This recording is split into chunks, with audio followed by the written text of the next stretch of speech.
Hey, good people, I saw him. I didn't put up a review, but I'm going to do a little review now. But really, I want to do some spoilers. I want to have a little discussion about it. But basically, I liked the film. I thought that it was an interesting discussion about sports, football in particular. Also, a discussion about the fan fever that we have over sports, and almost like a cultish, religious type thing. But I thought Marlon Wayans, Tariq, I thought that they really had some good chemistry. Marlon Wayans, he did an excellent job with it. I think the director, Justin Tippin, he did a good job also with the cinematography.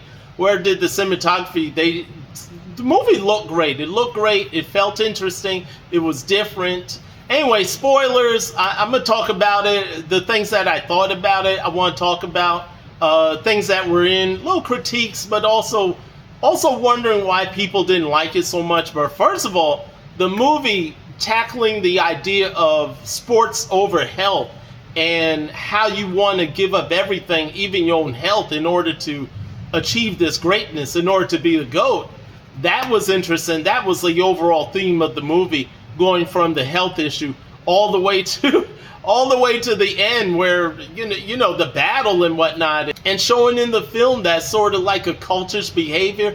I mean, we have all kinds of things that we act kind of cultish around. We have iPhones.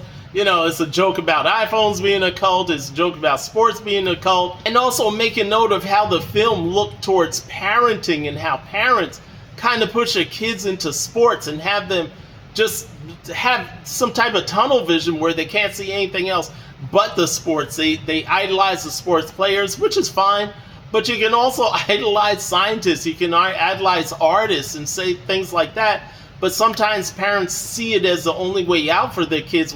And of course, the film being, I would call it a black horror film. Of course, it's Monkey Paw Productions, so they make black horror. And one of the aspects about it is these rich white men, these rich white people, or just rich people in general, but mostly white people at the top, that are using these black bodies in this almost gladiator type sport, and the bodies are replaceable, and that was one of the major themes at the end of the film. And so I'm sorry if anybody's criticizing Monkey Paw or criticizing the creators. Black creators, they got something to say, and when they have opportunity to say it, they're going to say it. So that was one of the messages that was loud and clear in the movie. Some parts I agree with people criticizing that the messages were a little too hard, but things need to be said sometimes, or it makes just for a good film to discuss. So that right there, that's my rant. That's my rant about the movie. Anyway, I'm Geek Soul Brother. Like, follow, subscribe if you want more reviews, if you want more discussions. Let me know what you think about the movie Him. I'll talk to you guys later.